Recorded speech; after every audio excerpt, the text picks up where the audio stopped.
Hello, आज आपण शिकूया चिकन खिमा.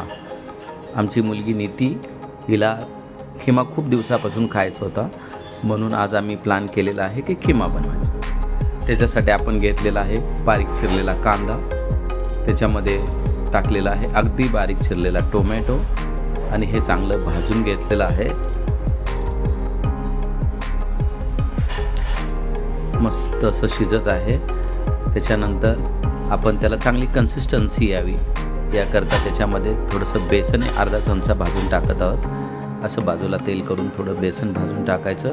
त्याच्यामध्ये आपण घेतलेलं आहे धना पावडर, लाल मिरची पावडर, चिकन मसाला आणि हळद आणि त्याच्यामध्ये आपण आणखीन चवीसाठी टाकूया आताच्या सीझनमध्ये मिळणारे ताजे ताजे वाटाणे.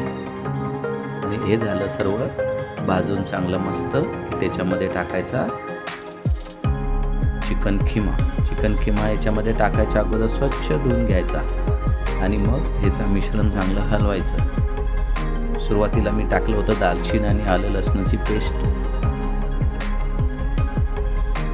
कोथिंबीर टाकायला पाहिजे याच्यामध्ये. आणि त्यानंतर खिमा आपण पावाबरोबर किंवा रोटीबरोबर खातो, घशामध्ये सुक्क लागू नये म्हणून आपण त्याच्यामध्ये गरम गरम पाणी टाकलेलं आहे. म्हणजे याचं टेक्स्चर मस्त असं परफेक्ट चांगलं येतं. आपण चांगलं ढवळून घेऊया आणि त्याच्यावरती झाकण घालून मंद आचेवर छान असं शिजवूया.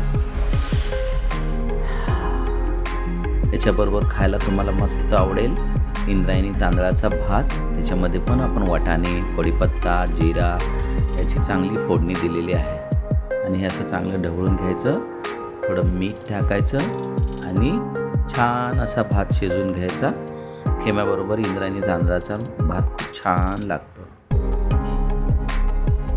त्याच्यानंतर कसा मस्त शिजत आलेला आहे भात, त्याचा वास पण मस्त शिजलेला आहे. आपला खिमा पण इकडे शिजत आलेला आहे. तर आपण आता काय करूया, तोपर्यंत रोट्या बनवून घ्या. रोट्या अशा बटरमध्ये छान शेकायच्या. ज्या बाजारामध्ये रेडीमेड मिळतात असं तव्यामध्ये बटर टाकायचं आणि बटर गरम झालं की त्याच्यावरती अशा रोटी शेकून घ्यायची. आणि मग असं खिमा, इंद्रायणी तांदळाचा भात, कांदा, लिंबू आणि रोटी. संडेचा मस्त प्रोग्राम सगळ्यांनी आपापल्या घरी करायचा. परफेक्ट भाताचं टेक्स्चर आलेलं आहे. आपणही अशी रेसिपी बनवा आणि कशी झाली हे मला नक्की कळवा. आपला अजित कुमार चांगल.